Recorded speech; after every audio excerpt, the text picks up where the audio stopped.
Amém. Bom dia a todos. Graças e paz de Jesus Cristo. Sejam todos bem-vindos à nossa aula de hoje. Então, hoje nós estaremos encerrando esse assunto de inspiração, tá bom?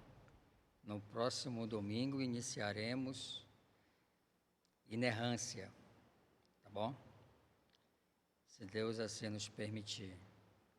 Você que logo mais em casa vai estar assistindo essa aula, e mesmo através da gravação, nosso Senhor Deus é poderoso para isso, ministre no seu coração e assim nós possamos ter a nossa vida, nosso caráter, nosso coração, nossa mente, as palavras dos nossos lábios conformados ao caráter de Jesus Cristo. Amém? Então, sejam todos bem-vindos.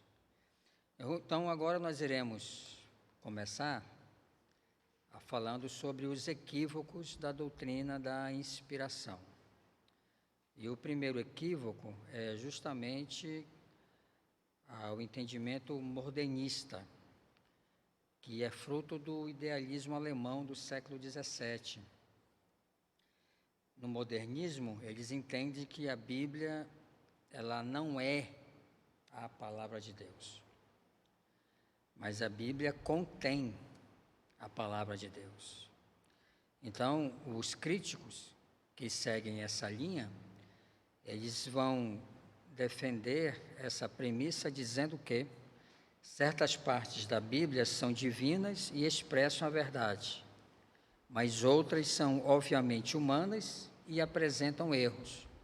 Então, vamos ver esse versículo que se encontra em 1 Coríntios, capítulo 7, e o verso de número 12. Então, esse é um dos versículos usado pelos modernistas para defenderem a sua posição. 1 Coríntios 7,12 nos diz: agora me dirijo aos demais, embora o Senhor não tenha dado instrução específica a respeito.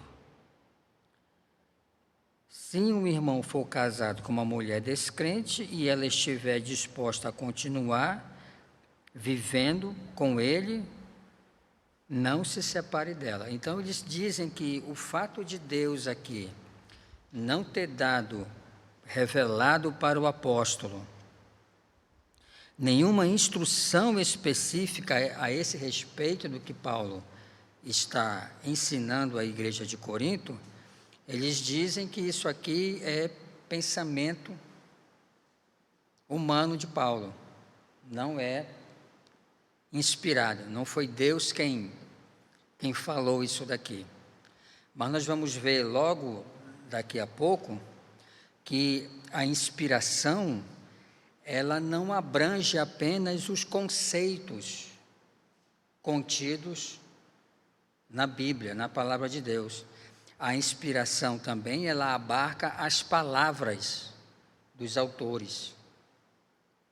Então, tanto os conceitos apresentados na Bíblia, como as palavras contidas nela, a inspiração abarca ambas. Então, não funciona dessa maneira. Deus dá um conceito, revelou um conceito para o escritor, e o escritor vai desenvolver esse conceito com o seu próprio entendimento, com as suas próprias palavras. Não é assim. Deus dá o conceito, revela o conceito, e Deus também inspira a palavra sobre aquilo que o escritor vai desenvolver. Então, tanto os conceitos quanto as palavras procedem de Deus. Não é só o conceito. Tá bom?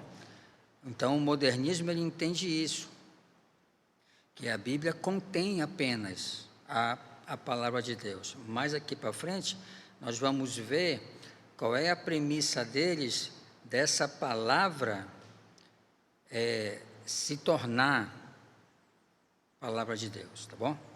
Então, depois, dentro do modernismo, tem ainda dois conceitos: o conceito da iluminação que eles defendem que as partes inspiradas da Bíblia resultam de uma espécie de iluminação divina, mediante a qual Deus teria concedido uma profunda percepção religiosa a alguns homens piedosos.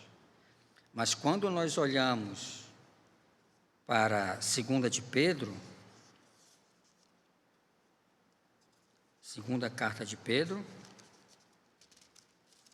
no capítulo 1 e o verso 21, né?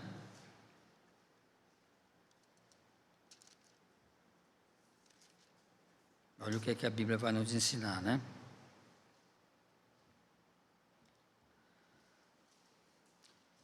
Versículo 20 e 21, né? Acima de tudo, saibam que nenhuma profecia nas Escrituras surgiu do entendimento do próprio profeta, nem de iniciativa humana. Esses homens foram impulsionados pelo Espírito Santo e falaram da parte de Deus. Então, no modernismo, esse conceito de iluminação que eles defendem, que partes da Bíblia são inspirados, devido a essa espécie de iluminação divina, mediante a qual Deus teria concedido a algumas pessoas, isso está mais para gnosticismo do que para cristianismo, né? Como é que os gnósticos eles entendiam? Os gnósticos eles entendiam que não era qualquer pessoa que poderia descobrir, entender os mistérios. Essa pessoa precisaria de uma, digamos assim, de uma comunicação direta com o transcendente, para que o transcendente falasse para ela, desse o entendimento para essa pessoa desses mistérios, da sabedoria e por aí afora. Agora, no cristianismo, nós não entendemos dessa maneira. Nós entendemos que todo cristão, todo crente genuíno, ele é sim capaz, pela iluminação do Espírito Santo, ele pode sim compreender a Escritura. É fato que também Deus constitui na sua igreja pastores, mestres, para quê? Para também ensinar o seu povo. Isso é uma verdade também, tá? Mas primariamente todo cristão, ele é sim habilitado pelo Espírito Santo para compreender a Escritura por si mesmo, tá bom? Então vamos prosseguir aqui. Também tem o chamado conceito da intuição. Na outra extremidade estão os que negam totalmente a existência de algum elemento divino da composição da Bíblia. Para eles, a Bíblia não passa de um caderno de rascunho em que os judeus registravam suas lendas, histórias, poemas, etc. O que muitos consideram inspiração divina não seria outra coisa senão intensa intuição humana. Então, no modernismo, tem pessoas, teólogos, que acreditam nisso aqui, no conceito da intuição. Ou seja, eles descartam por completo a inspiração e a revelação. Eles não acreditam em revelação. Então, no conceito da intuição, o que a Bíblia é para eles? Um mito, é um livro de mitologia. Nada mais que isso. Onde os judeus registravam, segundo eles, as suas lendas, as suas histórias. Apesar que, quando nós vamos ver isso daqui a pouquinho, os judeus registravam, sim, histórias do seu povo. Por exemplo, se nós pegarmos 2 de Samuel e o livro também de Josué, nós vamos ver lá que está registrado pelo autor inspirado o livro de Jazar. Então, nesse livro de Jazar, era sim registrado coisas da história do povo judeu que não foram inseridos na Escritura. Mas o livro de Jazar não é canônico, não é inspirado, mas é um livro histórico, sim, do povo judeu. Tem isso também, tá? Então, vamos lá. Irmão, nós vamos caminhando aqui, se os irmãos quiserem fazer alguma pergunta, pode fazer, tá bom? Depois vem a neo-ortodoxia, no início do século XX, tá? A neo-ortodoxia, na verdade, ele é fruto do existencialismo dinamarquês filosófico de Søren Kierkegaard, tá? A Bíblia, ele vai dizer, nessa corrente teológica, a Bíblia torna-se a palavra de Deus na medida em que há um encontro pessoal entre Deus e o homem. Aí dentro da neo-ortodoxia tem 2 conceitos. O primeiro conceito é a visão demitizante, ou seja, não é necessário que a pessoa se prenda a uma revelação objetiva, histórica e proposicional, ou seja, tudo aquilo que nós cremos, né? A fim de experimentar essa verdade pessoal e subjetiva. Daí a Bíblia torna-se a palavra de Deus aos homens, mediante uma interpretação demitizada.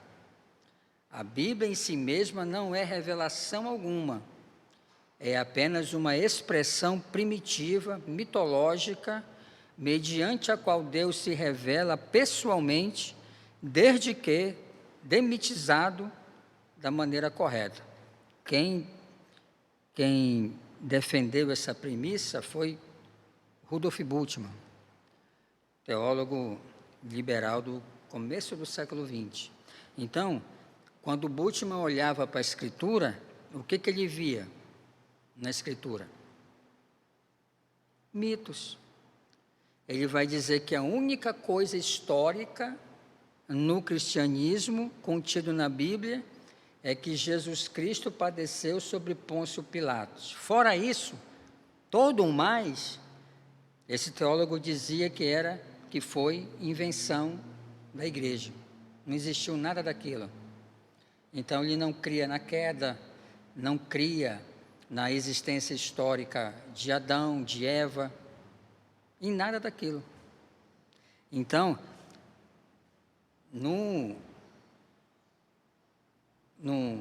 na neo-ortodoxia, o que eles vão dizer? Não é necessário que a pessoa se prenda a essa revelação objetiva histórica proposicional. Por quê? Porque para eles, a Bíblia não é isso. A Bíblia não é isso. Então, como é que a pessoa pode experimentar essa verdade, segundo Bultmann, aqui? Ele vai dizer que a Bíblia torna-se a palavra de Deus aos homens mediante uma interpretação adequada. Só que, quando a gente estuda a palavra de Deus, o que nós já aprendemos aqui?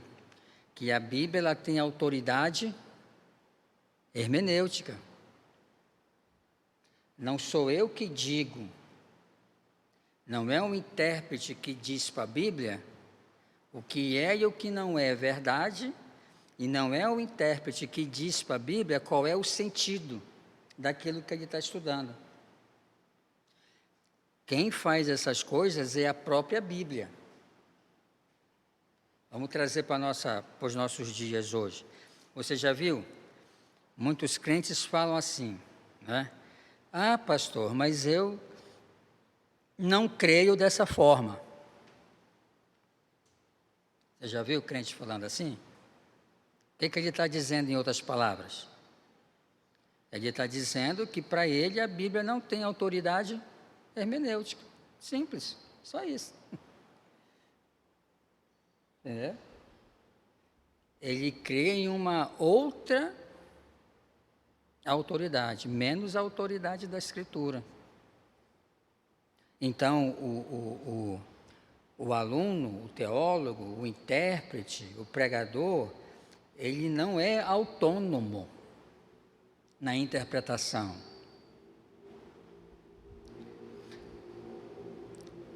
O aluno, o teólogo, o pregador, ele está submisso à autoridade hermenêutica da Escritura. É a Bíblia que vai dizer se é ou não é. Não é o intérprete. Por isso que na hermenêutica, a nossa tarefa é descobrir qual é a intenção autoral primária, né, do autor. Qual foi a intenção primária dele? Então eu só posso falar aquilo que estava na mente do autor original, que nós chamamos isso de distanciamento. Há um distanciamento também, histórico-cultural aí, e linguístico também, que precisa ser encurtado, né? Precisa ser encurtado, tá? Então essas são algumas barreiras, né? Com relação à interpretação, tá bom? Vê ali, Fabrício, por favor. Acho que eles estão vindo pela primeira vez, não sei. Aí vem o encontro pessoal. Corrente representada pelos teólogos Calbart e Emil Brunner, tá? Ambos afirmam que Deus nos fala através da Bíblia, e ela é o veículo de sua revelação, e torna-se a palavra de Deus apenas no querigma. O que é isso?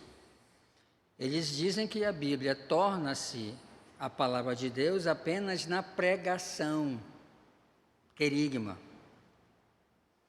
A Bíblia é um registro imperfeito, que apesar dessa mesma imperfeição, quando Deus surge no registro escrito, de maneira pessoal, a Bíblia nesse momento torna-se a palavra de Deus para esse leitor.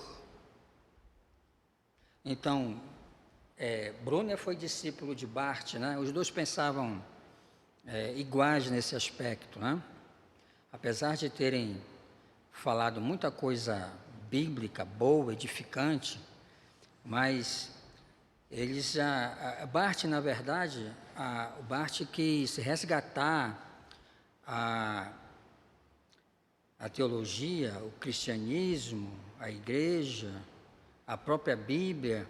Ele quis resgatar da teologia liberal.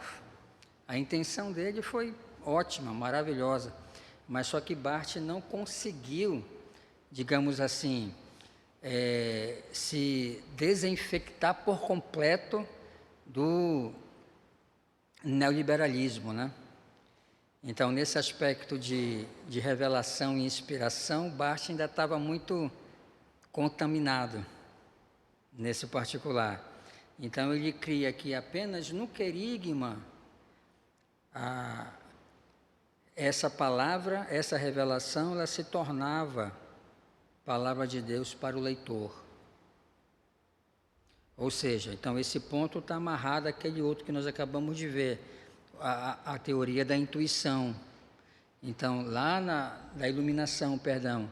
Então, quando essa pessoa está lendo a Escritura, então ela recebe uma espécie de iluminação especial.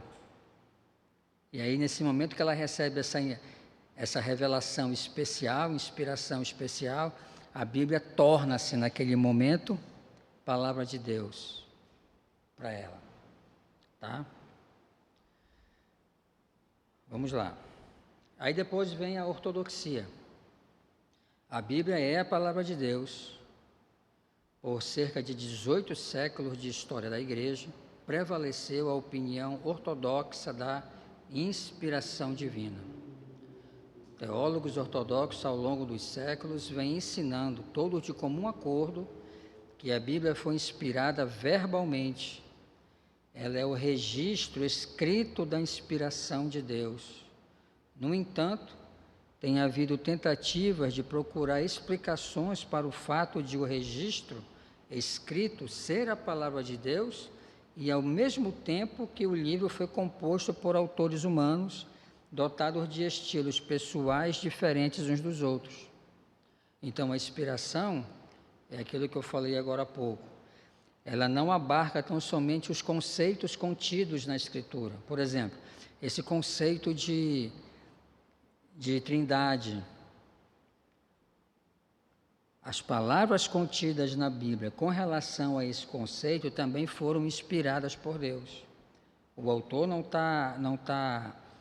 ele não está autônomo nisso.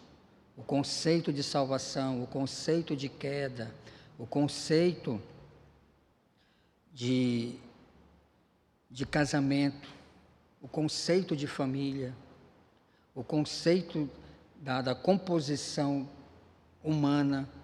Então, todas essas palavras que perfazem esses conceitos, também foi o próprio Deus quem conduziu os autores, respeitando os seus estilos pessoais, certo?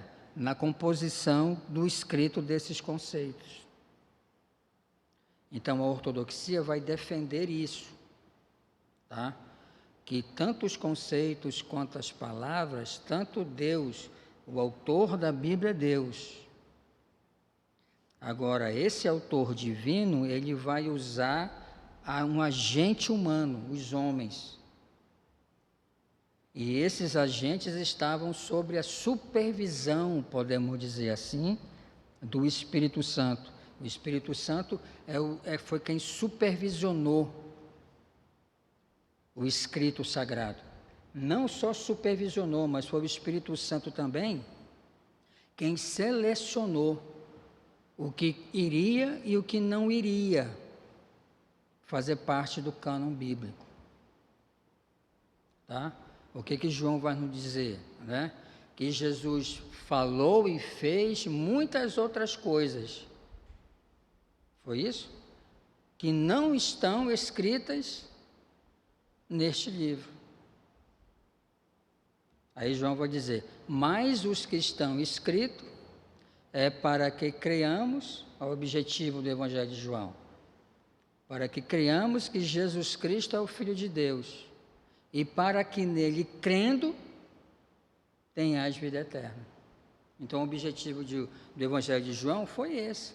Tudo que está escrito ali, foi escrito para que o homem pudesse crer que Jesus é o Filho de Deus, e crendo nele, ter vida eterna.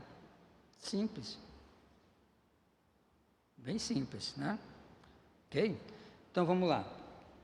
Teorias acerca da inspiração.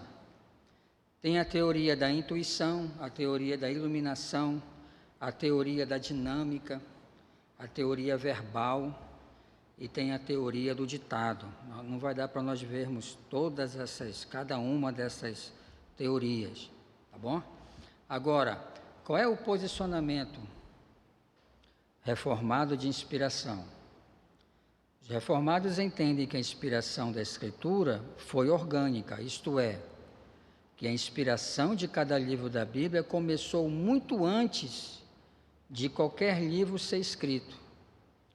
A inspiração orgânica significa que Deus começou a obra de inspirar os livros, não movendo qualquer autor sagrado em primeiro lugar, mas preparando todas as circunstâncias sobre as quais esses autores escreveriam, e até mesmo os próprios escritores foram preparados por Deus em cada época da história para serem seus instrumentos do registro sagrado. Vamos ler lá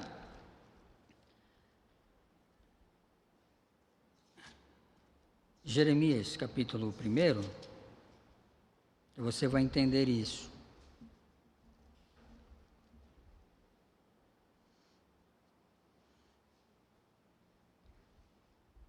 No chamado vocacional aqui de Jeremias, capítulo 1, veja só, a partir do verso 5. O Senhor me deu esta mensagem. Bom, então Jeremias está reconhecendo aqui que o que ele está falando, quem está dando o conteúdo é Deus. O conteúdo não está saindo da própria cabeça dele. Eu o conheci antes de formá-lo no ventre de sua mãe. Antes de você nascer, eu o separei e o nomeei para ser meu profeta às nações. Então, antes de Jeremias nascer, Deus já o havia preparado para isso. Deus já havia estabelecido o seu propósito para com a vida de Jeremias. Cada um de nós aqui, antes de nós nascermos, antes do meu pai e o seu pai conhecerem as nossas mães, antes dos nossos pais nascerem, antes do princípio do pó do mundo, Deus já havia planejado a minha vida e a sua vida. Por isso que nós não acreditamos em acaso, não acreditamos em coincidência, nós acreditamos em provisão. Esse Deus que provê todas as coisas e que dirige nossas vidas dentro disso. Ele prossegue: então eu disse, ó soberano Senhor, não sou capaz de falar em teu nome, sou jovem demais para isso. O Senhor respondeu, não diga, eu sou jovem demais, pois você irá aonde eu o enviar e dirá o que eu lhe ordenar. Não tenha medo do povo, pois estarei com você e o protegerei. Eu sou o Senhor, falei. Então o Senhor estendeu a mão, tocou na minha boca e disse, aí olha o que ele vai fazer. Veja, coloquei minhas palavras em sua boca. Então quem está colocando a palavra profética na boca de Jeremias é Deus. É o próprio Deus que colocou a palavra na boca dele. Tá? Então, nesse sentido, nós reformados entendemos justamente essa questão dessa inspiração orgânica. Então Deus preparou o seu profeta, né? Preparou circunstâncias, preparou época, preparou o contexto histórico, geográfico, político, para que Jeremias pudesse ser, em todos esses campos, podemos dizer assim, da revelação, ser esse instrumento nas mãos de Deus. Então, com isso, nós aprendemos que Deus governa todas as coisas, inclusive as situações, as épocas, os tempos, tudo. Nada escapa o controle soberano de Deus, tá bom? Então, a revelação divina é um elemento ineradicável deste cosmos no qual vivemos e efetuando a renovação e restauração contínua do divino em vigor. O humano se tornou um instrumento do divino. O natural se tornou a revelação sobrenatural. O visível se tornou um sinal e um selo do invisível. No processo de inspiração, foi feito o uso de todos os dons e forças presentes na natureza humana. Tá? Essa definição de Hermann Bavinck é muito pertinente. Então, se perguntarem para você, mais ou menos assim, o que a Bíblia é? A Bíblia, ela é uma amostra do invisível que se tornou visível para nós. Então, se a pessoa perguntar assim, qual é o propósito da Bíblia? O propósito da Bíblia é a renovação e a restauração contínua do divino, que está em vigor. E esse é o propósito, né? Quando a gente lê Romanos 8, 29, nos diz o seguinte, que nós fomos predestinados para sermos conforme a imagem do seu Filho. Então, o que Deus continua fazendo? Ele continua nesse processo de renovação e restauração contínua do divino em vigor na minha vida e na sua vida. Agora, o nosso grande problema é que nós nos aproximamos da Bíblia, na grande maioria, só como um livro de pesquisa. Nós fazemos da Bíblia, muitos, um livro meramente teórico. Mas esse não é o objetivo dela. A Bíblia tem um objetivo prático. E qual é o objetivo prático? É justamente esse, essa renovação e restauração contínua. Então, por que muitos irmãos, eles não experimentam essa vivacidade do poder da palavra em suas vidas? Porque não estão abertas, acessíveis a isso. Querem tratar a Bíblia como um livro de colecionador, de estante, de biblioteca. Mas ela é um livro divino, é um livro vivo, que transmite, que comunica vida. Então, quando nós entendermos isso, aí nós iremos experimentar essa vivacidade que está na Bíblia. E experimentar essas transformações que ela nos opera em nós. Então, na tradição reformada, a autoridade da Escritura Sagrada ocupa um lugar de destaque. A confissão de fé de Westminster vai nos dizer: a autoridade da Escritura Sagrada, razão pela qual deve ser crida e obedecida, não depende do testemunho de qualquer homem ou igreja. Então, o que a confissão vai nos dizer? Que para a Bíblia ser Bíblia, ela não precisa do meu achismo. A Bíblia não precisa que eu fale isso. Eu não entendo assim, eu não creio assim, eu não interpreto assim. Isso e nada, para a Bíblia, é a mesma coisa. Porque ela não depende disso.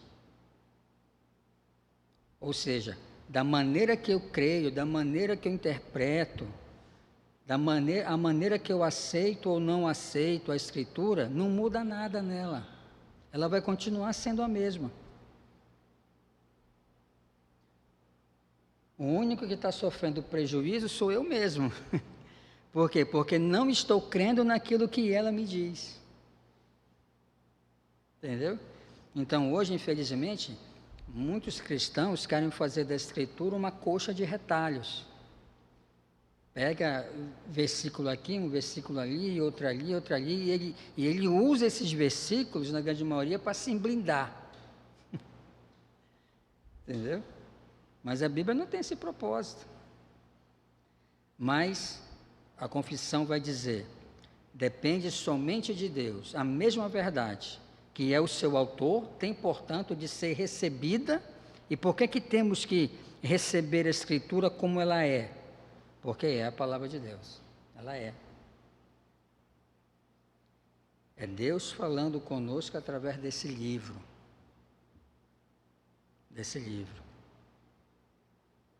E aí, a Bultmann não teve essa sacada, né? E é isso que é o milagre. Deus falando conosco, mesmo falando através de homens falíveis, como foram os escritores. Mesmo os escritores sendo humanos, Deus está falando através deles.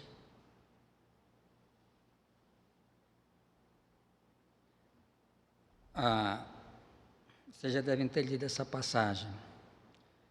Deus falou com um profeta chamado Balaão através de um jumento.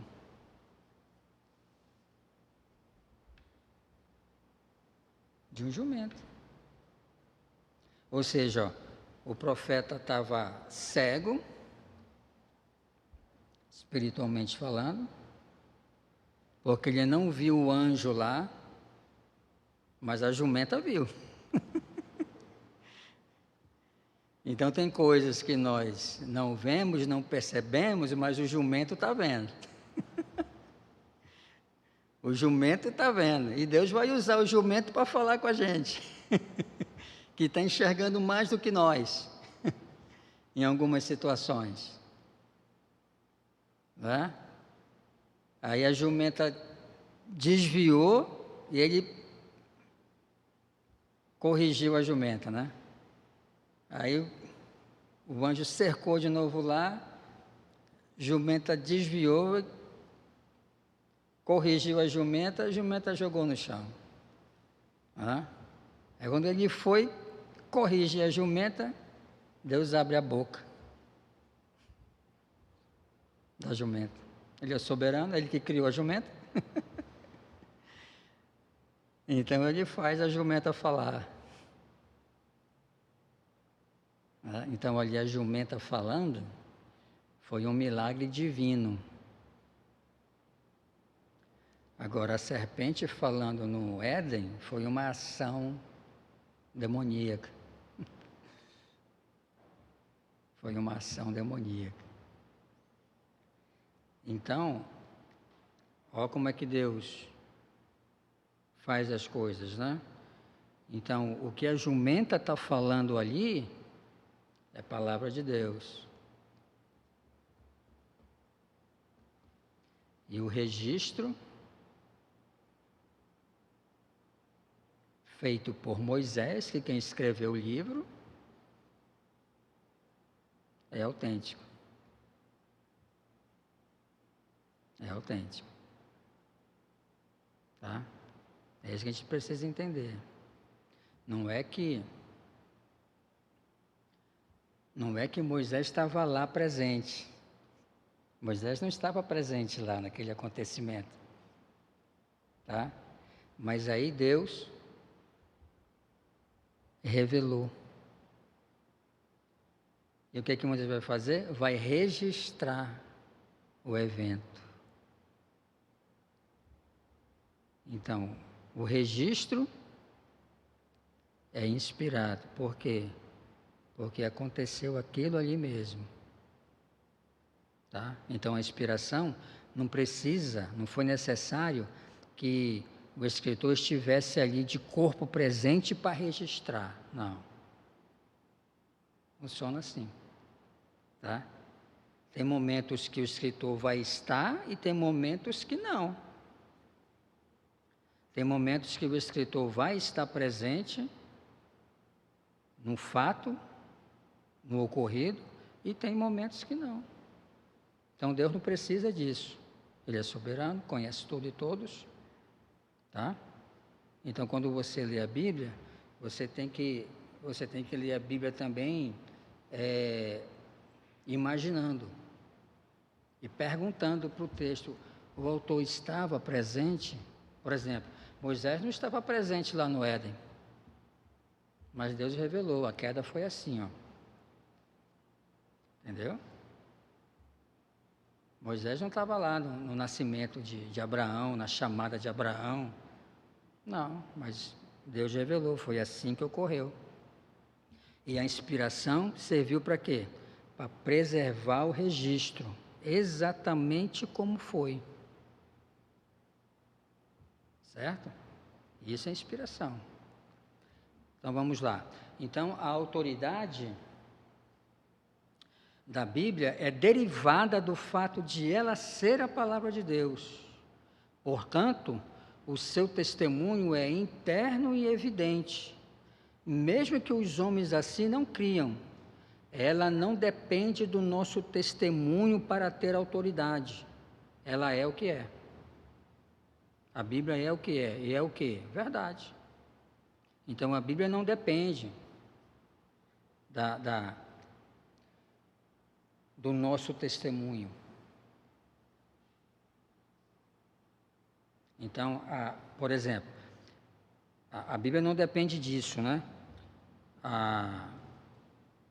Eu creio, e aí ocorre algo, aí assim, não, agora eu creio porque aconteceu, eu experimentei. Não funciona assim.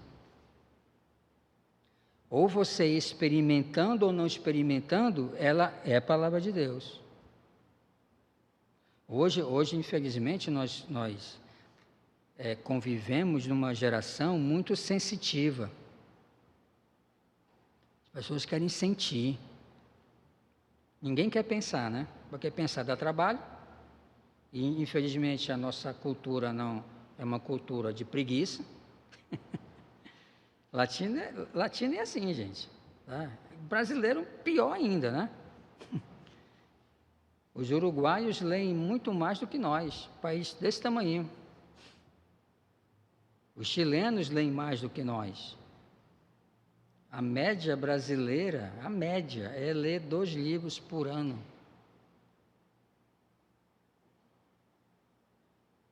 Se a gente perguntar aqui, ou você que está nos assistindo, quantos livros você leu no ano passado? Se a gente for fazer a média, não vai passar disso. 2, 1, máximo. Pô, a nossa cultura não nos motiva a isso, né? Mas isso também, a cultura não é determinante em nada. É bom a gente aprender isso também, tá? Então, a Bíblia é o que é. Então, a nossa geração é uma geração muito sensitiva. Então, se você olhar, não é o nosso tema aqui de estudo, mas só para a gente pensar, se você pegar a maioria dos cultos hoje em várias igrejas ditas evangélicas, gira-se em torno disso, do sentir. Então, a pessoa sentiu, arrepiou, deu um pulinho, é de Deus. E assim condiciona a palavra de Deus ao que ela está sentindo. Ou então ao que ela está vendo.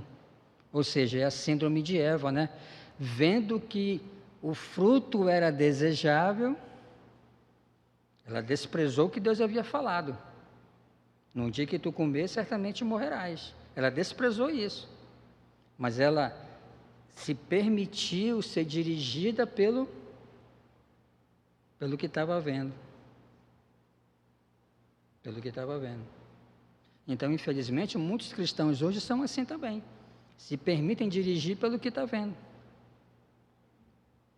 E não pelo que Deus fala na palavra. Não é? Então, hoje, como é que é medido? Como é que em muitas igrejas, lideranças, como é que é medido digamos assim, a eficácia pastoral? Pelo que a liderança e a igreja vê. Então, a igreja, a liderança está vendo que todo domingo, né, um exemplo, que todo domingo o pastor faz apelo e vai aquela maçaroca de gente lá para frente lá, está uma benção. Aí se o pastor não faz apelo e não vai ninguém, está com nada. Spurgeon, lá no Metropolitan Tabernáculo, lá em Londres, Spurgeon não fazia apelo. E domingo após domingo, maçarocas de gente se convertiam ao Evangelho. Aí Spurgeon faleceu, aí chamaram outro pastor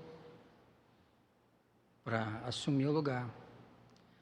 Aí na primeira pregação desse pastor, ele pegou, fez o apelo. Aí o bom presbitério, né, que isso não é pecado, eu não vejo problema algum nisso, o presbitério chamou o pastor para uma conversa sobre isso e falou, olha, nós não temos aqui essa prática, a igreja não tem essa prática. Né? Aí olha o que o pastor falou. A gente tem que bater no ferro enquanto está quente. Aí eles responderam. Olha, nós fomos ensinados o seguinte: se foi o Espírito que bateu no ferro, até 1, 2, 3 semanas depois vai continuar quente. Por exemplo, quando eu me converti, minha experiência não é norma não, tá, gente? Eu ouvi o Evangelho na sexta-feira, à noite. Saí daquele prédio já convertido. Se eu morresse naquela noite, tranquilo. Mas eu só fui fazer a dita confissão, que a gente encasqueta muito na questão da confissão, né? Eu não estou dizendo que a confissão não é importante, gente. Ela tem o seu lugar. Agora, ela não é determinante. Quantas pessoas você já conhece que fez confissões e hoje nem na igreja está? Conheço várias. Eu só fui fazer a confissão na terça-noite. Então, o ferro estava quente sexta, sábado, domingo, segunda e terça, 5 dias. Porque quem bateu no ferro? Quem esquentou o ferro? O Espírito. A palavra já estava aqui. Entendeu? Mas a gente avalia por aquilo que nós estamos vendo. Isso não é norma. Entendeu? Não é norma.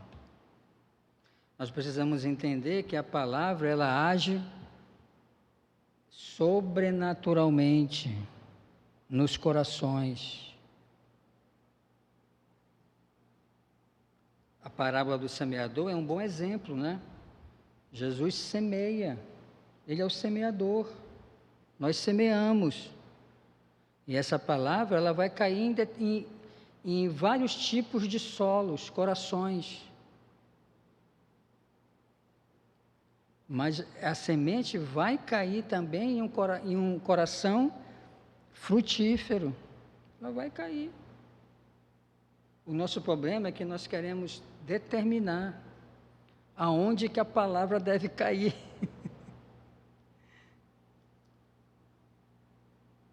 Às vezes a gente faz maior campanha, né, corrente, né, para trazer o amigo. Devemos fazer isso. Na verdade, não precisa trazer ninguém para a igreja, né? Se é para ser bíblico, vamos ser. Deus não fica esperando que você traga ninguém para a igreja. Ele quer que você fale dele lá onde você está. Mas como muitos de nós, me desculpe o termo, somos incompetentes na transmissão do Evangelho, a gente quer transferir a minha responsabilidade para o pastor. Por isso que muitas igrejas têm a tal, domingo à noite tem que ser culto evangelístico.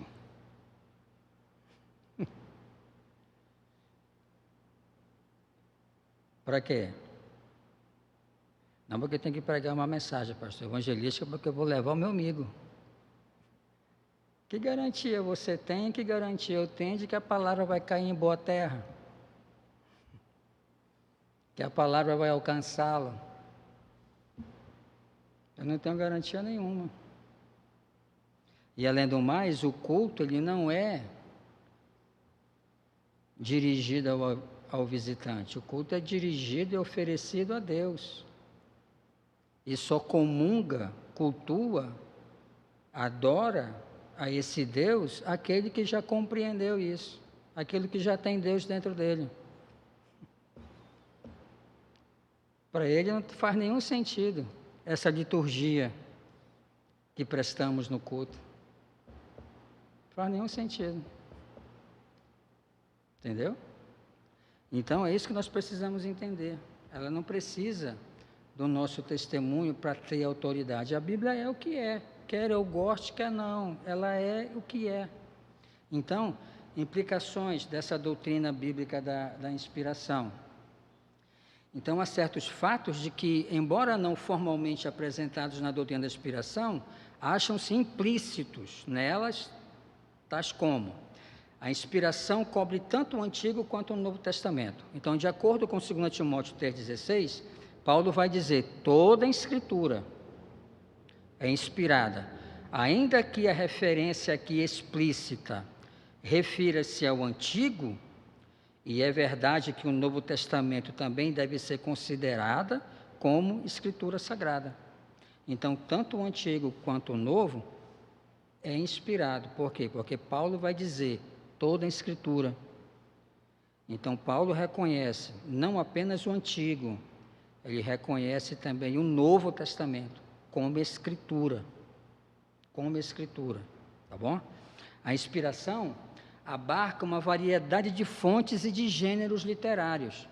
O fato de a inspiração ser verbal ou escrita não vai excluir o uso de documentos literários e de gêneros literários diferentes entre si. As escrituras não foram ditadas palavras por palavras, no sentido comum que se atribui ao verbo ditar. Na verdade, há certos trechos menores da Bíblia, como os 10 mandamentos, que Deus outorgou diretamente ao homem. Então, por exemplo, nos 10 mandamentos, Êxodo 20, esse é o exemplo, e se repete Deuteronômio 4,10, você não vai ver Moisés extraindo esses 10 mandamentos de uma outra fonte. Por quê? Porque não havia. Para você que está desde o começo aqui conosco, onde estavam os 10 mandamentos? Onde os 10 mandamentos estavam? Gravado. Já esqueceram? No coração. Então, Adão sabia: não matarás, não furtarás, não adulterarás, não cobiçarás. Adão sabia de tudo isso. Em Êxodo 20, o que é que Deus vai fazer? Devido à queda e devido agora o homem está impotente para obedecer essa lei gravada nele, Deus agora vai tornar essa lei escrita como uma medida provisória, para que o homem veja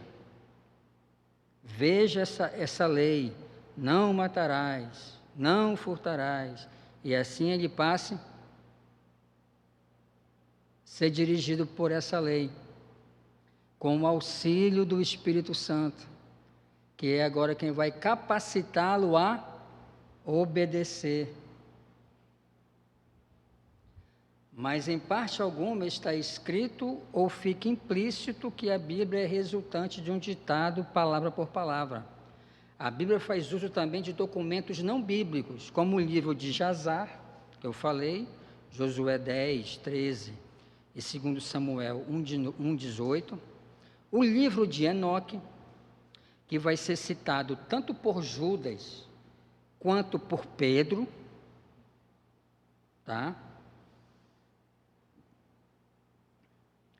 E até o poeta Epimênides, século VI a.C., em Atos 17, Tito 1, 2. Isso não significa dizer que o que o poeta Epimênides falou foi inspirado, não é isso. Agora, quando Paulo faz uso, vamos ler lá, abra lá, em Atos 17, 28.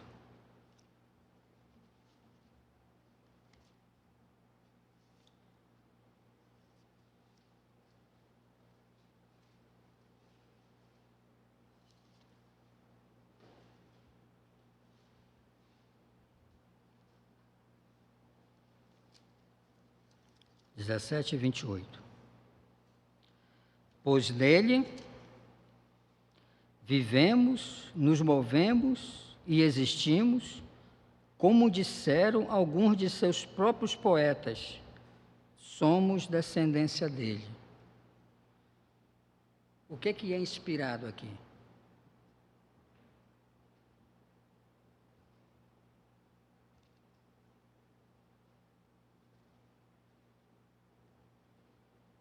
registro dessa fala é inspirado. Então, Paulo, quando registra essa fala de Epimênides, é palavra de Deus. O registro é inspirado. E com isso, o que nós podemos afirmar? Epimênides falou isso mesmo. Por quê? Porque a inspiração autentica o registro. Então, o que esse poeta falou, 6 séculos antes de Cristo nascer, é verdadeiro. É verdadeiro. Tá bom? Então, a Bíblia, ela usa também de documentos não bíblicos. Ela faz uso. E não tem problema algum nisso. Certo? Por quê? Porque a inspiração vai credibilizar o que está registrado, o que foi registrado nesses livros não bíblicos. Tá? Então, 3 elementos da inspiração da Bíblia. O primeiro elemento da inspiração é a sua causa, Deus que é a origem. Deus é a força primordial que moveu os profetas e apóstolos a escrever. A motivação primária por trás dos escritos inspirados é o desejo de Deus de comunicar-se com o ser humano. Então, qual é os elementos da inspiração? O primeiro elemento, que é a sua causa, Deus, quem origina. Sem essa causa primária de Deus originar, essa vontade dele de se comunicar com os homens, não haveria inspiração, não haveria revelação. Então, Deus é a causa. 1 de Pedro 1, 20 e 21. Nenhuma profecia partiu de particular elucidação humana. Não foi da vontade do homem, mas foi da vontade de Deus comunicar-se. Ele não precisava fazer isso. Porque a Trindade sempre se comunicou. Pai, Filho e Espírito Santo sempre se comunicaram. Sempre se adoraram. Então Deus não precisa da minha adoração, nem da dos anjos. Ele sempre foi adorado pelo Filho e adorado pelo Espírito. O Filho sempre foi adorado pelo Pai e adorado pelo Espírito. Sempre. Mas aprove a Ele criar seres como eu e você e comunicar isso. Conceder a mim e a você esse privilégio de adorá-lo. Conceder a nós esse privilégio de se relacionar com Ele. Podemos dizer assim, né? Não que Deus faça isso, mas de uma maneira bem jocosa, ou seja, não que Ele faça isso, mas é como que se Deus ficasse fazendo gargalhada do meu relacionamento para com Ele, de tão imperfeito. De tão imperfeito que é. E mesmo assim Ele me aceita. Mesmo assim Ele me ouve, com toda essa imperfeição, com toda a nossa pecaminosidade, com todas as nossas falhas e fraquezas, tendo um referencial. Qual o referencial? O relacionamento dele entre o Filho e o Espírito. Mesmo ele tendo essa referência, que o satisfaz plenamente, mas aprove a Deus se relacionar conosco. Isso é o quê? Graça. Essa graça. Graça dele, né? Então, a inspiração tem esse elemento. É o desejo de Deus comunicar-se com o ser humano, mesmo nas suas imperfeições, limitações e incompreensões. O segundo fator é a mediação humana. A palavra de Deus nos veio por meio de homens de Deus. Deus faz uso da pessoa humana como instrumento para transmitir sua mensagem. E por último, a mensagem profética escrita foi revestida de autoridade divina. As palavras dos profetas são a palavra de Deus. O que o profeta fala é Deus falando. O que os reis tinham que fazer? Duas coisas. Era fácil reinar. E mesmo assim os caras complicaram, né? Eles tinham que fazer duas coisas. O quê? Ler a Bíblia, o que estava lá, o livro da lei, e ouvir o profeta. Só isso que eles tinham que fazer. E mesmo assim os caras fizeram um monte de bobagem. Entendeu? Porque o que o profeta falava era Deus falando. O profeta verdadeiro, né? Porque nós vamos ver no Antigo Testamento, como hoje também, tem um monte aí de falsos profetas. Entendeu? Falando coisa que nunca saiu da boca de Deus. Tá? Então, as características dos escritos inspirados. A primeira característica da inspiração fica implícito no fato de que se trata de escrito inspirado, ou seja, a inspiração é verbal. Nós já lemos dessa passagem de Jeremias, capítulo 1, né? Então, as próprias palavras dos profetas foram dirigidas pelo Espírito Santo, porque nós vimos lá em Jeremias que Deus colocou a palavra na boca dele. Então, nessa questão da profecia, o profeta não é autônomo. Ele está sendo supervisionado pelo Espírito Santo. Aí os crentes sem miolo de hoje, né? Os crentes sem miolo, sem cérebro, dizem assim: não, pastor, não pode apagar o Espírito, não. Tem que deixar o Espírito agir. Mas aí a Bíblia, que tem autoridade hermenêutica, vai nos dizer que o espírito do profeta está sujeito ao profeta. É o profeta que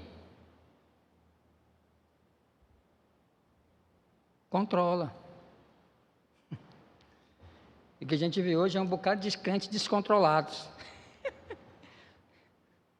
Você já viu crentes descontrolados? Está fora da norma, gente, da Escritura. Igrejas, né, descontroladas, né? Por quê? Porque pensam que tudo é do Espírito. Enquanto que a Bíblia está dizendo que o Espírito do profeta está sujeito ao profeta. Não é o dom que controla o profeta, é o profeta que controla o dom. Segundo a Bíblia, é isso. Entendeu? A gente vê nessas igrejas aí sem cérebro, aquele bando de crente fazendo aquelas maluquices no culto e pensando que estão cultuando a Deus, pensando que Deus está aceitando aquilo. E esquece da norma. Que Deus é um Deus de ordem e que tudo deve ser feito para a edificação. Mas como não tem cérebro, esquece isso. Como só tem sentimento, né? É só sentimental, não é racional, esquece isso. E aí pensa que está servindo e está agradando a Deus, enquanto que na verdade não está. Então a inspiração afirma ainda ser plenária, total, completa. Nenhum trecho das Escrituras foge ao alcance da inspiração divina. Olha essa passagem de Mateus 4, Mateus 4, a bem conhecida tentação de Jesus.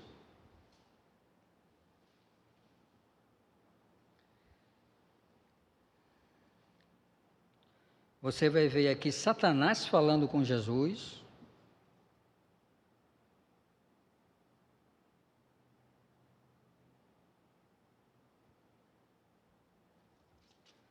E o que Satanás vai dizer aqui? Olha o versículo 6. O 5 e 6. Então o diabo levou a cidade santa até o ponto mais alto do templo e disse: se você é filho de Deus, salte daqui, pois as Escrituras dizem: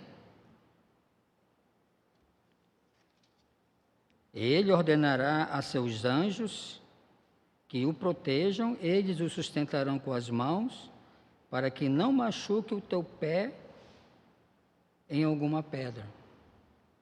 O que Satanás está fazendo aqui? O que muitos crentes fazem, né? Infelizmente, retirando um versículo do seu contexto histórico, cultural, teológico, canônico, e regulando a seu bel prazer. É isso que Satanás está fazendo aqui.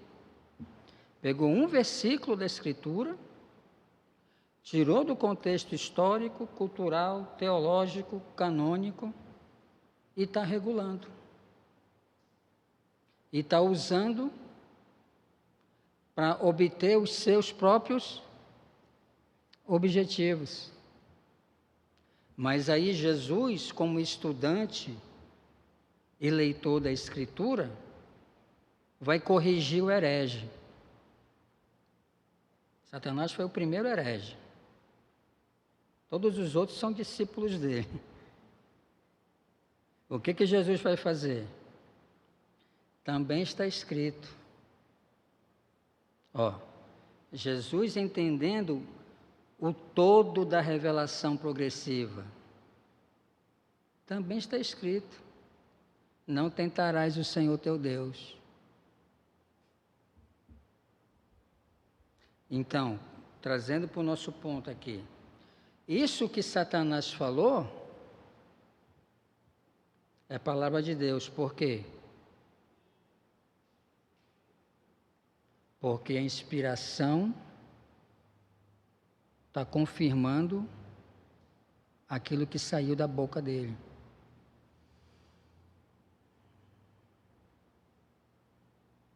Aí você pode pensar assim: mas pastor, Satanás é o pai da mentira. Sim, é verdade, porque a Bíblia diz que é. E na Bíblia tem mentiras. Tem mentiras na Bíblia? Tem mentiras na Bíblia. Agora, é um erro supor que tudo que a Bíblia contém é elogiado por ela. É isso que muito crente não sabe diferenciar. A Bíblia inteira é verdadeira. João 17:17. Santifica-os na verdade, a tua palavra é a verdade. Mas registra mentiras, por exemplo, como as de Satanás. Gênesis 3:4. Foi assim que Deus disse? Em João 8:44 vai dizer que ele é mentiroso e pai da mentira.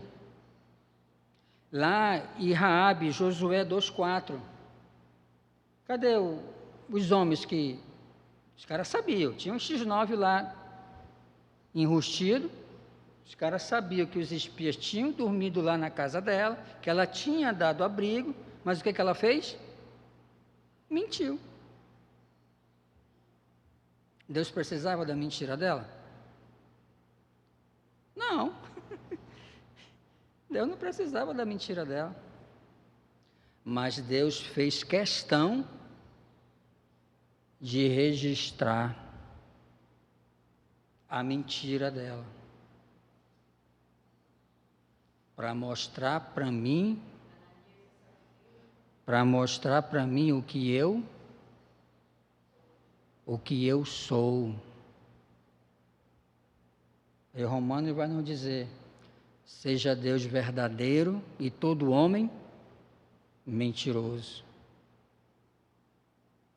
Então, a inspiração abarca a Bíblia completa, no sentido em que registra e precisa e verdadeiramente até as mentiras e os erros de seres pecadores.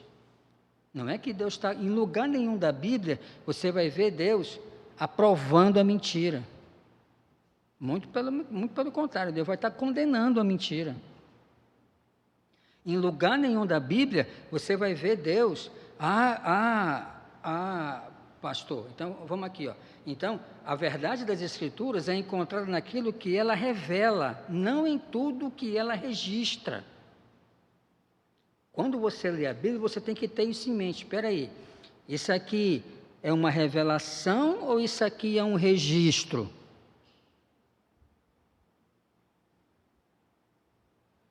É isso que você tem que entender.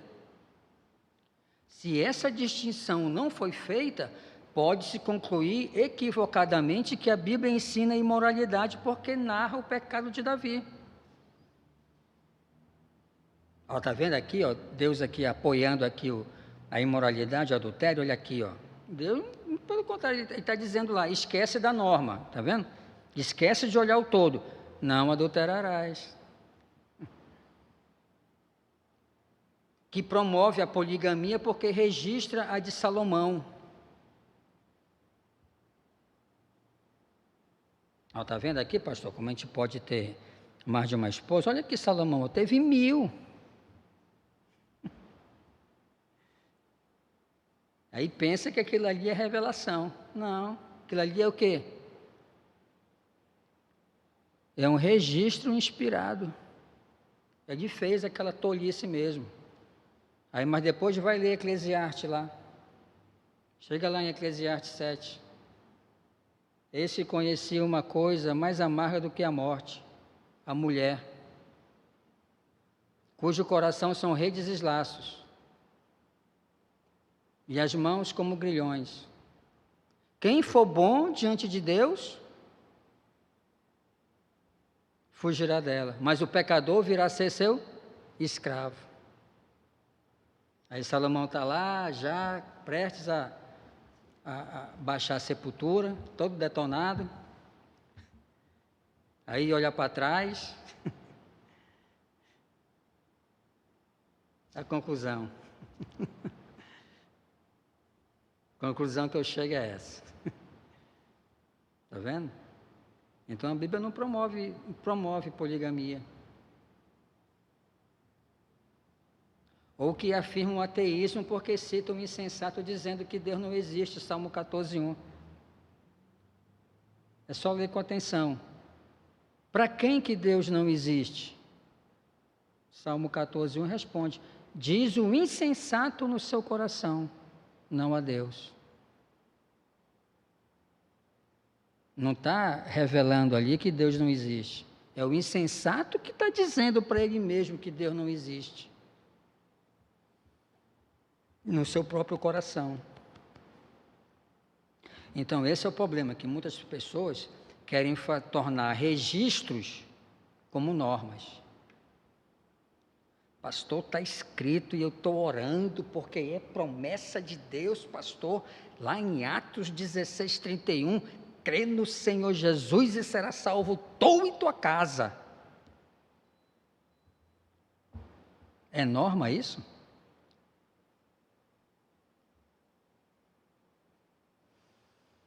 Não é.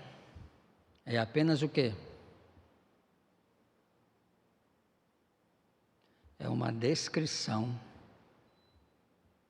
Deus não está me prometendo e nem me garantindo que se eu crer nele, toda a minha casa vai ser salva. Aquilo é só uma descrição, é um registro daquele encontro ali de Paulo com aquele carcereiro. Mas a gente já falou um bocado de vezes isso, né? Olha, irmão, tem uma promessa aqui de Deus aqui. Tem uma promessa aqui de Deus, irmão. Entendeu? Olha aqui, ó. Creia no Senhor Jesus e vai ser salvo tu e tua casa. É mesmo, né, pastor? Que bênção, aleluia. Não é promessa nenhuma. É só um registro. Que é inspirado, que é palavra de Deus. Mas não é promessa para mim nem para você. Entendeu? Não é. Então eu tenho que ter isso em mente. O que é revelação e o que é registro.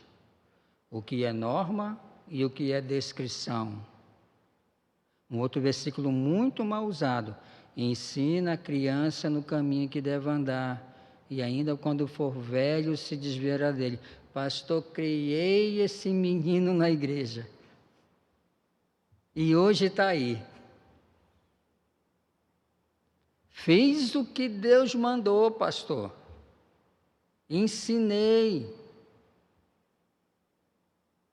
E agora Deus não cumpriu com a parte dele, pastor. Porque ele me falou na palavra dele que ainda que esse menino fosse cabeça branca, não iria se desviar. Deus nunca falou isso.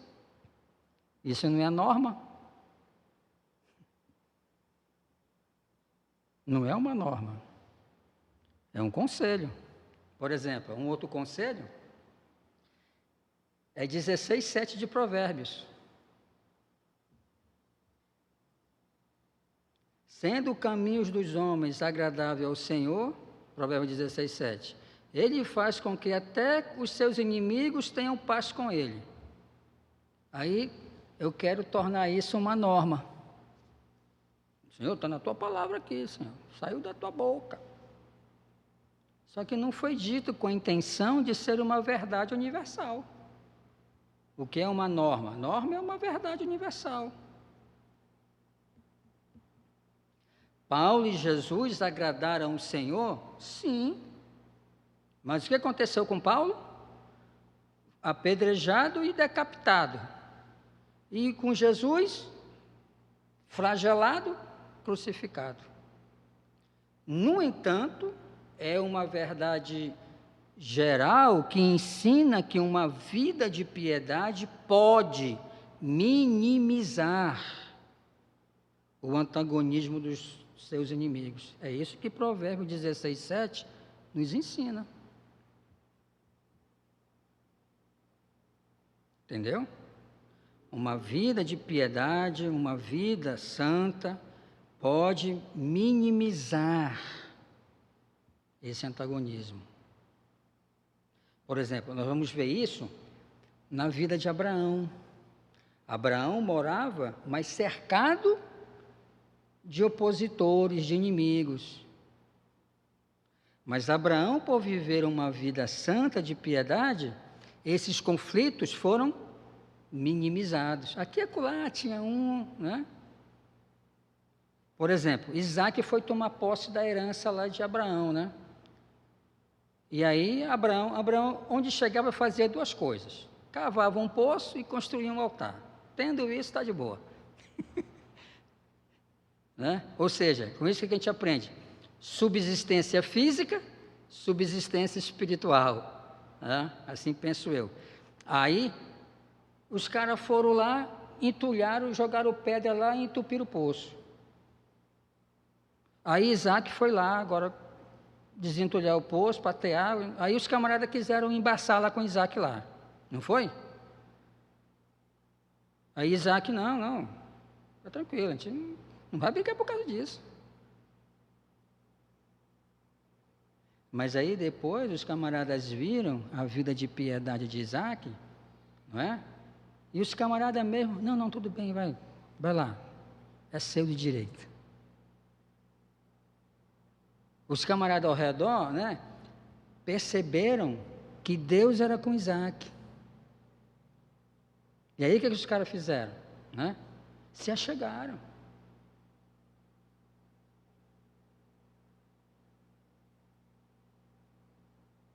Trazendo para nós hoje. Por que os ímpios não estão fazendo isso com a gente?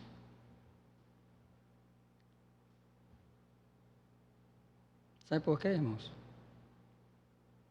Porque a gente não vive isso. A gente não vive. Infelizmente, hoje, os escândalos dentro das nossas igrejas são imensos. Aí a pessoa lá que não tem Jesus olha para cá, para nós, e vê o nosso comportamento, vê a nossa ética, vê a nossa postura profissional, acadêmica, familiar, e tira a chacota. Você crente é isso aí? Prefiro ficar onde eu estou, pô. Mas com Isaac e com Abraão, não. Os caras viam e falavam: temos percebido que Deus é contigo. E aí, com isso, quando a gente tem esses procedimentos, nossa evangelização é enfraquecida. Não adianta fazer estardalhaço. O ímpio não vai ouvir. O que vai falar? É a nossa postura correta. Entendeu? Mas, pastor, eu não permito que ninguém... Nada contra Chagas e o Gesso aqui, né? Mas o militar tem muito disso, né? Eu não permito que ninguém venha se sobrepor aos meus direitos.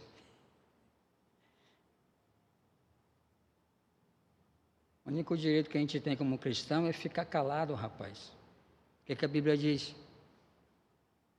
O Senhor está no seu santo templo, cale-se diante dele toda a terra. Esse é o único direito que nós temos, ficar calado. E ainda calado, ainda somos julgados como pecador, mesmo calado. A gente não entende isso. A gente quer brigar, esfolar, entendeu? Fazer justiça com o próprio braço. Enquanto que a Bíblia diz: a mim me pertence a vingança, eu retribuirei, diz o Senhor. Se o teu inimigo tiver sede, dá-lhe de beber. Se tiver fome, dá-lhe de comer. Porque fazendo assim, amontoarás brasas vivas sobre a sua cabeça e o Senhor te recompensará. Mas o que a gente pensa, né? Como é que nós agimos? Pô, pastor, eu fiz tudo isso aí. É a teologia do mérito, né? A gente precisa se desintoxicar disso. Eu fiz isso aí, e, poxa, não recebi nem o obrigado. Organizei, pastor, a conferência de missões da igreja, fui para lá todos os dias, varri chão, arrumei cadeira, papapá, isso, aquilo, outro, fiz o suco lá, o cafezinho para dar no coffee break lá. Poxa, o Aine lá como diácono da igreja, não me deu nem obrigado, pastor. E aí? Então você fez para homem. Então você não fez para Jesus, você fez para o Aine. E você recebeu a retribuição do Aine. Desculpa, então, só estou pegando você... Desculpa pegar você como exemplo, só para as pessoas entenderem. Entendeu? É isso que os fariseus estavam falando lá, fazendo. Gostavam de fazer as orações nas praças, de ser reconhecido pelos homens. Aí, o que Jesus vai dizer? Já receberam. Quando chega lá, se é que vai chegar, não vai receber nada. Enquanto que a Bíblia nos diz que nós devemos fazer todas as coisas para com o Senhor, sabendo que é do Senhor que receberemos a recompensa. Então, tudo que nós fazemos na igreja, eu não faço para homem nenhum. Eu não estou aqui ministrando essa aula para os irmãos, porque o pastor João me pediu, a Lívia me pediu. Não, eu estou fazendo para o Senhor. Para o Senhor. É ter essa ideia na cabeça. Geralmente o cristão, ele deve ser conduzido pela tecla do privilégio. Mas nem sempre a tecla do privilégio, ela vai funcionar corretamente. Mas quando eu vejo que a tecla do privilégio, esse momento aqui para mim é um privilégio, eu estou teclado nela, eu estou sendo movido por ela. Ok. Mas tem momento que eu vou ter que inverter, eu vou ter que ligar outra tecla, a tecla da responsabilidade. Eu vou ter que ser dirigido por ela. Então, um exemplo da tecla da responsabilidade. o mês teve vários atropelos. Deus não foi suficiente para repreender o devorador, pastor? Porque eu sou dizimista fiel, tem crente que pensa assim, né?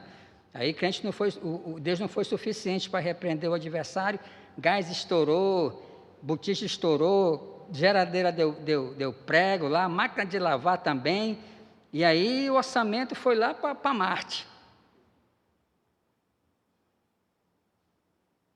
E aí aquela contribuição voluntária que você faz para a igreja como privilégio, aí quando você olha no papel, o orçamento foi lá para cima. Mas aí nesse mês, nesse aspecto da contribuição voluntária, eu não vou ser movido pelo privilégio. Agora eu vou acionar a tecla da responsabilidade. É a minha responsabilidade cooperar no sustento da igreja. Então eu aciono a tecla responsabilidade. Puf. Aí eu vou olhar para o orçamento. O que pode esperar? Mas a minha responsabilidade primária eu vou honrar. A minha responsabilidade de estar aqui gravando, mesmo que não foi o meu caso hoje, né? Mas tem domingo que eu amanheço assim, não amanheço com tanta disposição. Mas aí eu desligo a tecla privilégio e aciono a responsabilidade. Não, eu tenho que estar lá, puf, entendeu? E aí eu funciono nela, na tecla da responsabilidade.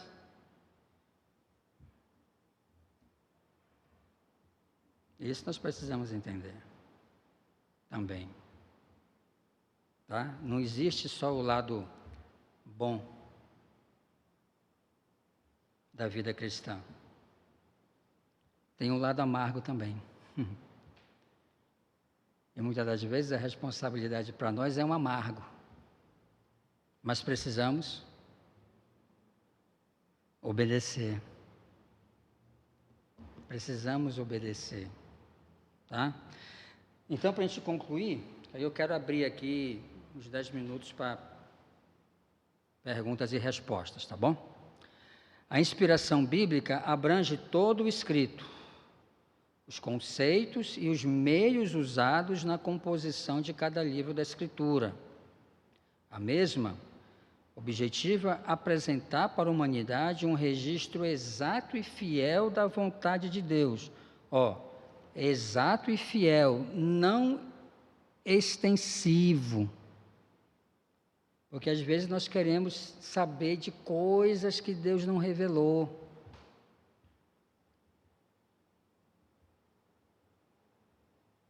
Mas, pastor, como é que vai ser o céu?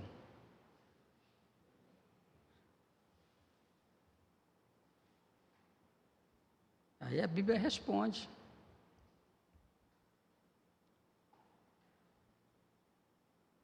Que no novo céu e na nova terra vai ser gozo, paz e alegria no Espírito Santo. É isso. Pastor, e a gente vai comer? Você já viu? A gente vai comer. Vai, irmão. Vai comer. Só que eu espero não, né? Você já vai estar liberto disso, né? Dessa mente glutona. Entendeu? Você já vai estar liberto, restaurado dessa sua mente glutona, mas vai ter comida assim lá, vai ter comida, vai ter bebida, tá? A gente vai beber, vai comer lá com o Senhor, com toda a cristandade. A gente fica nessas coisas, né? Querendo saber essas coisas, né? Enquanto que Deus não dá tantos detalhes com relação a isso. Só diz isso, haverá gozo, paz e alegria no Espírito Santo. Você quer mais que isso? É muita coisa. Né? Ou seja, o que eu entendo por alegria não é na mesma perspectiva que Deus entende. Para nós, alegria é ter coisas, ou então comprar coisas, ou então estar em determinados lugares, não é? Para Deus, não. Alegria é um estado interior. Então, para nós, no novo céu e nova terra, a nossa alegria vai estar com o Senhor. E isso vai nos bastar. Entendeu? A comida, a bebida, as outras coisas é subsidiário, não é primário. Eu posso viver sem isso. Entendeu? Eu posso viver sem isso. Então, portanto, a inspiração garante-nos que tudo que foi registrado na Escritura devemos acatar como verdade autoritativa, suficiente, clara e final de Deus para nós. Então, Escritura é isso, tá? A inspiração devemos acatar como verdade autoritativa, suficiente, clara e final de Deus para nós, porque nem todo mundo acredita nisso, né? A Bíblia como autoridade suficiente e final. Muitos círculos ditos cristãos acreditam que Deus ainda hoje continua revelando coisas. Então, para esse grupo, a palavra não é suficiente e nem é a autoridade final de Deus. Então, em determinados círculos, o pastor está ensinando corretamente ali à luz da Escritura, mas tem um irmãozinho, a irmãzinha que prefere ir lá na tia Doquinha. Porque lá na reunião de oração da tia Doquinha, o fogo cai. Fogo cai, pastor. Entendeu? E ali Deus fala. Então, para ela, o que o pastor leu na Bíblia para ela, e nada, é a mesma coisa. Mas o que supostamente Deus falou lá na reunião de oração da tia Doquinha, ali é quente. Ali é fresquinha, pastor. Acabou de sair do forno. Entendeu? Então, olha as confusões de hoje, né? As confusões que nós enfrentamos na igreja contemporânea. Agora, por outro lado, gente, para eu abrir para vocês, por outro lado, nós não podemos e nem devemos tão somente fazer da Escritura um livro puramente conceitual. Eu entendo que esse é o nosso problema. A Bíblia é um livro vivo. Então, muito pastor se satisfaz, se contenta em pegar e esboçar, esmiuçar todo o compêndio doutrinário, teológico, os conceitos, os termos, as implicações. Tudo bem. A questão é, o que isso está produzindo no coração do meu ouvinte?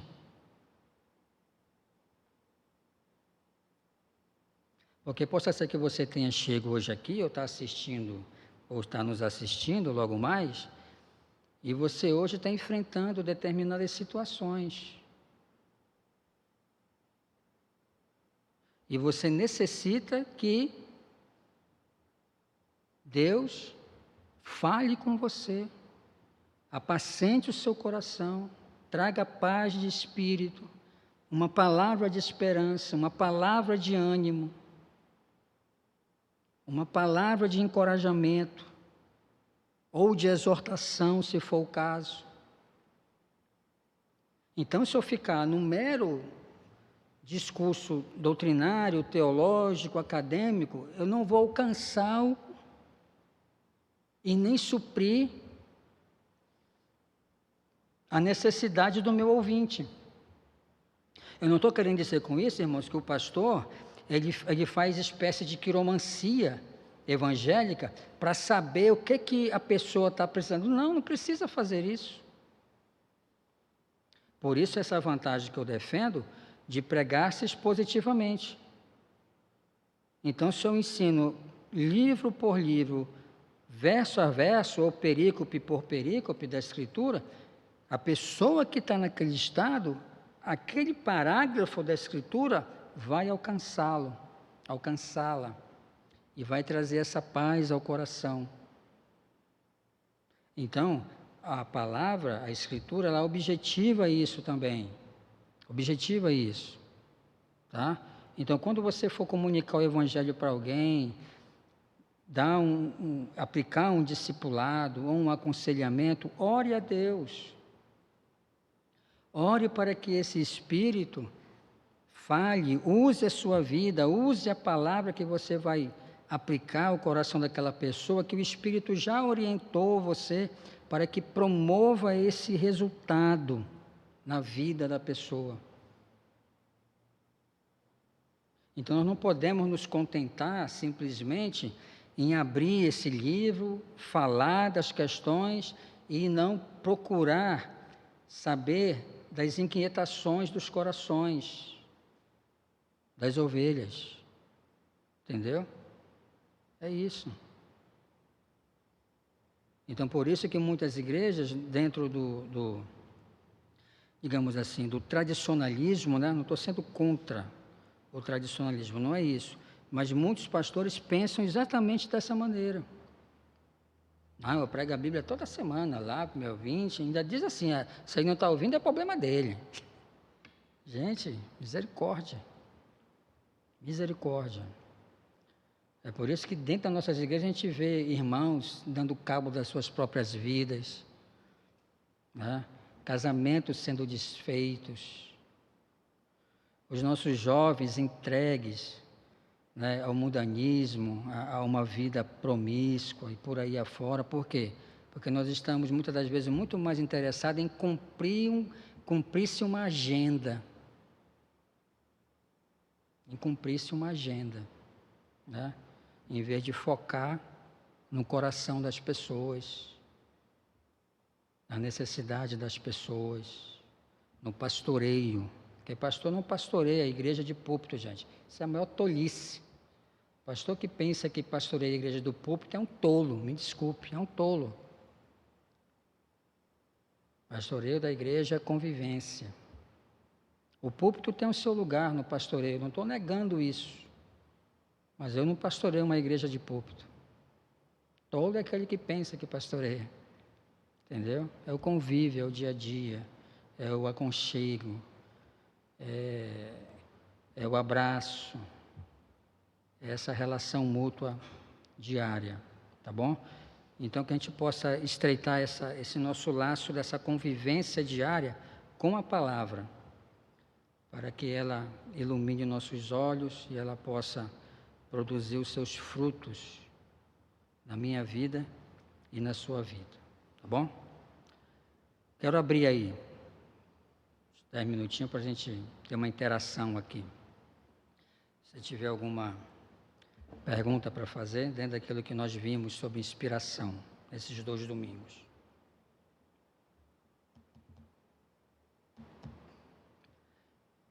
Microfone ali para o irmão Wayne. Ou está sem, mas fale aí. Isso.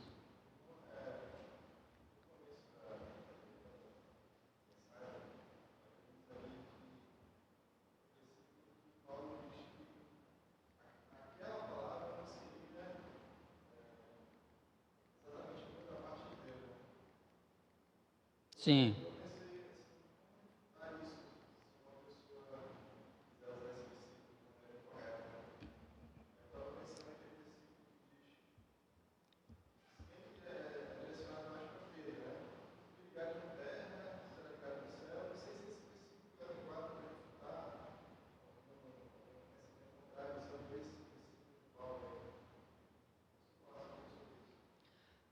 Qual é o teu nome mesmo?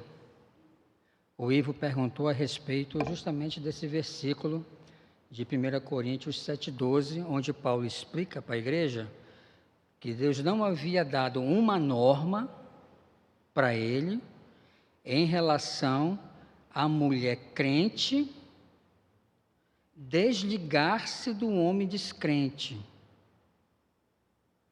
Deus não havia revelado para Paulo, dado uma normativa como orientar a igreja. Então, o que Paulo vai dizer em 1 Coríntios 7,12? Ele vai dar a sua opinião. Agora, o fato de Paulo estar dando essa opinião ela está sendo dirigida pelo Espírito Santo. Paulo não está autônomo aí. Ou seja, Paulo não está desligando. Deixa eu desligar a tecla aqui, inspiração, está desligada. E agora eu vou ligar a tecla autonomia, eu vou falar de mim, tá? Negativo. E o versículo que você usou, está lá em Mateus 18, não se aplica. Não se aplica. Nós, como cristãos, muitos cristãos, usam esse versículo de maneira errada. Reunião de oração, né? Irmão, só tem nós dois aqui, né? Mas Jesus falou, né? Onde tiver 2 ou 3, ali estou no meio dele. Gente, que tolice. Jesus não falou isso no âmbito da oração. Preste atenção no texto. Jesus falou isso no âmbito da disciplina eclesiástica. Esse versículo não se usa, nunca se deve usar para oração. É para disciplina bíblica. Se 2 na igreja concordarem, Jesus lá vai estar concordando no céu. Se eles estão ligando esse membro à igreja invisível, vai ser ligado. Se eles estão desligando, ou seja, cortando da comunhão da igreja local, Jesus lá também está cortando. Aí, só um ponto, né, para a gente pensar, né? Tem muitos crentes nas nossas igrejas que nós os mantemos na comunhão, enquanto que lá, Jesus já cortou há muito tempo. Isso é sério, irmãos. Aqui a gente está tirando onda, tá? Come junto, tá? Isso, aquilo, outro, se abraça. Mas lá em cima, o dono da igreja já cortou faz tempo. Então, as duas coisas são importantes. A ligação com o alto e a ligação aqui. Não adianta desligar aqui enquanto lá está ligado, que ocorre também. Que a gente pensa que o fulano está com um mês que não vem na igreja, pastor. Você está desviado. Aí eu já cortei daqui, né? Mas o cara está ligado lá. E vice-versa. Está vendo? Então eu não posso usar esse versículo para isso, Ivo. Tá? Então Paulo ali não está autônomo, ele está dando uma opinião dele, mas essa opinião é a palavra de Deus. Essa opinião é a palavra de Deus. Mais na frente, no progresso da revelação, aí nós vamos ver a norma. Nós vamos ver a norma. Romanos 10 está lá. Tá bom? Chagas.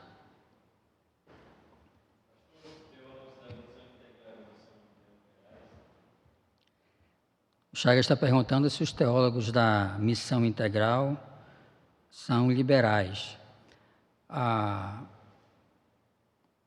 Na grande maioria, sim.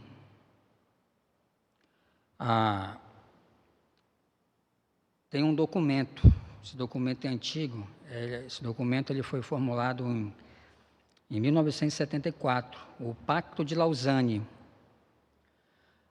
onde houve uma reunião, na verdade foi um concílio na cidade de Lausanne, onde vários representantes do evangelicalismo global estavam presentes. Dentre eles, vou citar apenas 2, né? John Stott estava presente e Billy Graham também estava presente. Então, John Stott, na sua fala no pacto, ele foi um dos defensores. Não, por exemplo, John Stott não é um neoliberal, não é liberal. Muito pelo contrário, John Stott era um conservador. Mas John Stott defendia, sim, o envolvimento da igreja nesse aspecto social. Então, o grande problema de hoje da missão integral, missão integral hoje nada mais é, no meu ponto de vista, do que uma teologia da libertação disfarçada. Para mim é a mesma coisa. Teologia da libertação, que é um segmento doutrinário, digamos assim, avivalista da Igreja Católica, e a questão da TMI, da Teologia da Missão Integral, para mim é a mesma coisa. Então, o nosso grande problema é que nós não olhamos para a Escritura e não temos uma teologia bíblica acerca do nosso envolvimento com o social. Na grande maioria, nós fazemos ações sociais para desencargo de consciência. Na grande maioria, pode prestar atenção. Nós não fazemos movidos por uma teologia. Entendeu? Então, nada contra. Eu não estou querendo dizer, irmãos, que nós não devamos fazer isso. A igreja deve fazer, sim. Mas deve fazer segundo as normas contidas na Escritura. Fazer engajamento social por engajamento social é obras. É obras. E Deus não se agrada disso, entendeu? Então eu devo olhar para a comunidade onde eu estou inserido e ver de que maneira a igreja pode servir essa comunidade. Então, por exemplo, se eu estou em um bairro onde o analfabetismo é grande, então, se eu sou pastor dessa igreja plantada nesse bairro, eu prefiro 1000 vezes, à luz da Escritura, ter um ministério de educação de jovens e adultos, do que ter ministério das mulheres. O que vai ser mais útil para a sociedade? É o ministério das mulheres? Ou é o ministério de alfabetização? É o ministério de alfabetização. E eu não tenho dúvida que se eu perguntar para Deus, Deus vai falar a mesma coisa. Está entendendo? Então, o nosso problema é que nós queremos que a igreja gire em torno de nós. A igreja é aquilo lá que Jesus falou, eu não vim chamar justos, eu vim chamar pecadores ao arrependimento. Então, por isso que, como é que nós aprendemos, né? Como é que nós aprendemos na questão de plantação de igrejas, né? A gente vai para determinado lugar, constrói um prédio, não é? E aí, para agradar a denominação, aí você já coloca lá o ministério de homens, de mulheres, o coral, a reunião de oração, papapá, perepeteco, tem para mais de 15, 20 ministérios, só tem meia dúzia de crente. Não é assim? Isso é uma tolice, gente, me desculpe. Os ministérios na igreja, eles nascem em conformidade com os dons que Deus dá ao corpo. Aí cabe ao pastor mestre discernir isso e ir organizando essa estrutura espiritual, ministerial na igreja. Então, Chagas, necessariamente, quando nós olharmos para o passado, cito John Stott, ele era um defensor desse engajamento da igreja no aspecto social, mas ele não era um neoliberal. Agora, hoje, infelizmente, grande maioria. Entendeu? Porque tem uma visão, um entendimento muito estreito acerca da missão da igreja. Entendeu? Então, alguns pensam que a missão da igreja é pregar o evangelho. Mas a missão da igreja é só essa? Mas tem gente que vai dizer que é. Tem gente que vai dizer que a missão da igreja é pregar o evangelho. Tem gente que vai dizer que a missão da igreja é fazer ação social. Olha só um lado da missão. Não olha o todo da missão. Entendeu? Então, a missão da igreja é pregar o evangelho, é fazer discípulos, é ser sal e luz do mundo. Não é só uma coisa. São várias, digamos assim, são várias frentes que a igreja deve atender. Entendeu? Que a igreja deve atender. Então, é muito perigoso quando uma igreja ela se concentra em apenas uma área e dá ênfase só naquela área. Está esquecendo de alguma outra. Isso aí é fato. Está esquecendo de alguma outra está sendo negligenciada. Então, a nossa fraqueza é buscar o equilíbrio. Eu tenho que atender, a igreja deve atender todos esses ramos de missão para a qual ela foi convocada. Entendeu? Não adianta só cuidar de um, tem que cuidar de todos. Certo? Não sei se eu respondi a contento. Mais alguém? Se não tiver, hoje nós encerramos, irmã, inspiração. Semana que vem, inerrância. Tá bom? Semana que vem iniciaremos inerrância, onde nós vamos tratar essa questão. A inerrância vai responder a pergunta: a Bíblia tem erros?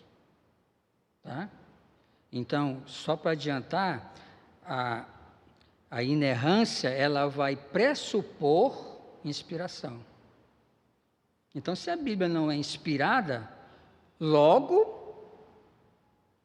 ela não é inerrante. E ao contrário também é verdade. Então, se a Bíblia é inerrante, logo ela é inspirada. Tá? Uma coisa está atrelada à outra, tá bom? Deus abençoe a vida de vocês, um bom almoço. Você que vai assistir ainda a nossa aula, e está presente aqui também, isso é para os presenciais também, a lista de presença vai estar disponível até às 0h, tá bom? Então, você tem até às 0h de hoje para preencher lá o seu formulário de lista de presença. E o questionário que já foi publicado vai estar disponível até às 0h de quarta-feira.